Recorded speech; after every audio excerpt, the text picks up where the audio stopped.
Hey guys, my name is Brady Irwin, and today I want to go over one of the most important things you can learn once you get comfortable getting in and out of your clipless pedals, and that's how to come to a stop and how to get started. So let's go with the most important thing, and that's how to get stopped, because let's be honest, once we get going, it's like landing a plane, and once you're in the air, it's okay, but getting down is the harder part. So coming to a stop, there's three key things that I really want you to focus on.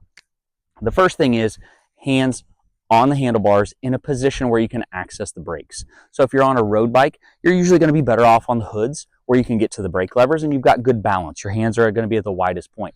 If you're on a mountain bike or a hybrid style bike, again, you want to have hands on the bars so you can access the brakes.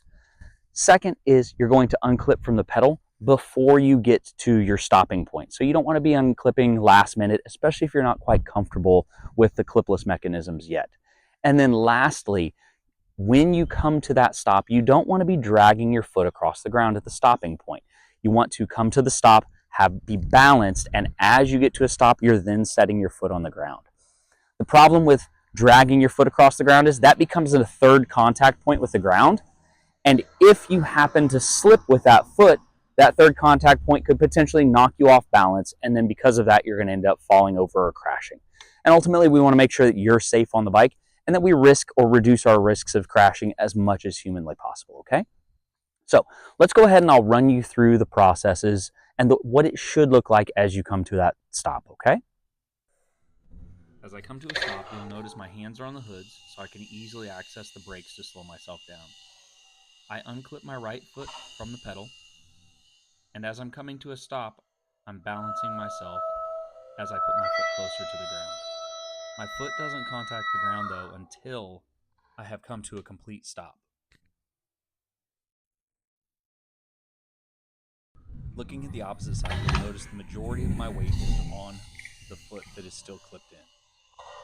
As I unclip, I'm braking, and my right foot makes contact as soon as I stop.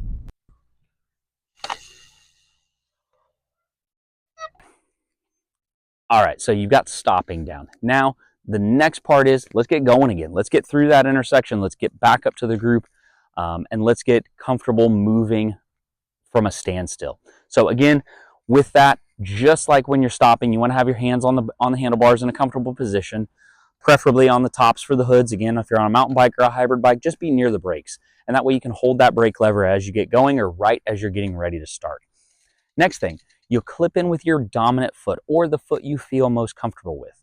I'm right-footed, right foot dominant at least, but I oftentimes start with my left foot because I feel more comfortable with my right foot on the ground. So it doesn't really matter if it's your dominant leg, it just matters where you feel most comfortable balancing on the bike.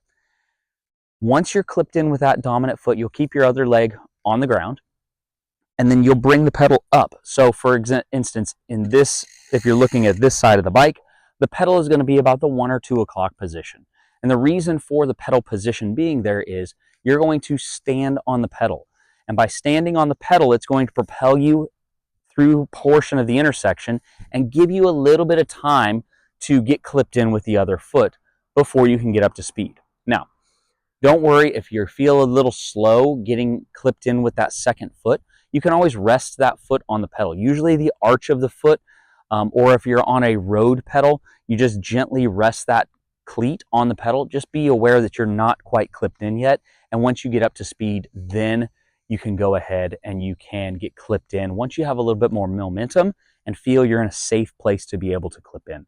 I don't want you panicking and clipping in the middle of an intersection, okay? So get through the intersection and then you can focus on clipping in if you missed the first 1 or 2 times, okay? So let's go ahead and let's take a look and see what that looks like getting going from a standstill, okay?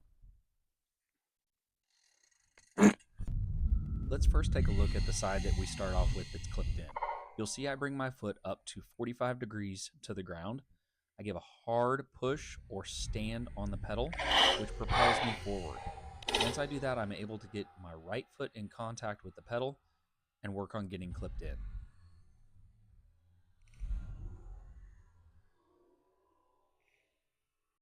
If we look at the opposite side, my right foot's balancing me until I push off with the left foot, and then I pick up my right foot and work on getting it engaged with the pedal.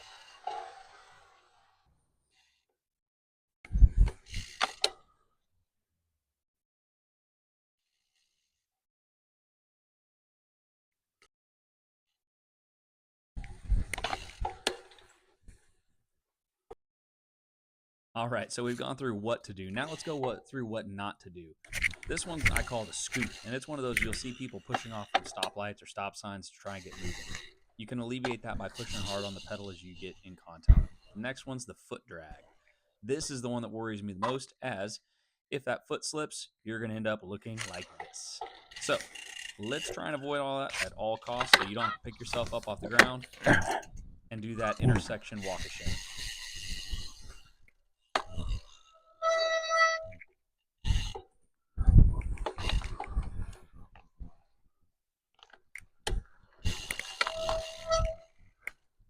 All right, guys, I hope that was helpful. Hope it gave you a little insight of how to get in and out of your pedals as you're getting ready to go. Gave you some pointers on do's and don'ts for starting and stopping, and hopefully it makes you a little more comfortable when you're out there on the roads moving forward. So, love for you guys to follow us. If this helped you, share it with a friend. We want to help as many people as we can, and the only way we're going to do that is if you're willing to share this for us. So, thank you so much. Have a great day, and happy riding.